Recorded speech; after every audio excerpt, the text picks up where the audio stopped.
Early specialisation in sport. Erickson et al. Speculated that early specialisation in what they term deliberate practice, i.e. effortful practice, that lacks inherent enjoyment, done with the sole purpose of improving current levels of performance, is essential to the development of expertise in any domain.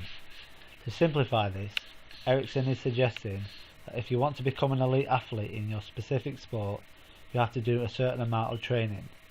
Now, is this fair for young athletes at the age of 8, 9 and 10 who are in academies and other elite environments? Erickson et al. Suggests that athletes should complete 10,000 hours of training.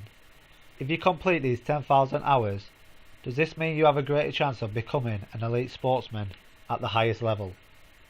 This is my critical analysis on the Erickson theory.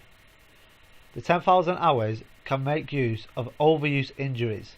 This affects you physically, but can also affect you mentally if you have the same injury reoccurring more than once. The 10,000 hours makes you one sport dimensional because you're putting all your time and effort into one sport.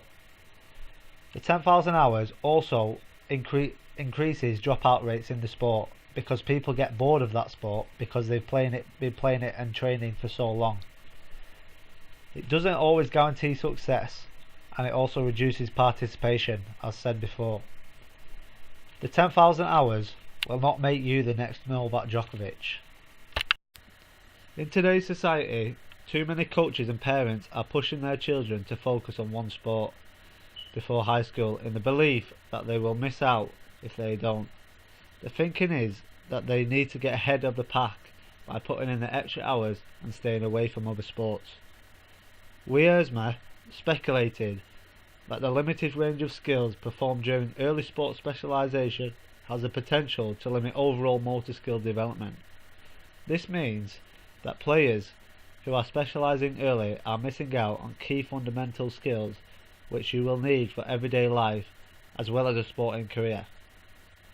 Carrying on from this, a research suggests that specialising too early probably prevents most kids from reaching their full potential in their sport. They might win the district championship at the age of 12 to 14, but that will be their peak of their achievement. They won't make the cut for the national team and the Olympics at the age of 19. Early specialisation versus late specialisation. As you can see in the picture below, late specialisation rate is a slower progress than early specialisation. Carrying on from this, you reach your personal best at the age of 15 to 16 years of age, in response to 18 plus years of age within late specialisation. Within your career, you want to be at your personal best at 18 plus years of age, because you have more chance of becoming an elite sportsman when you are fully developed. If you are hitting your peak at the age of 15 to 16, this doesn't allow you progression into the elite teams. Furthermore, you are more likely to have consistent performances if you specialise late.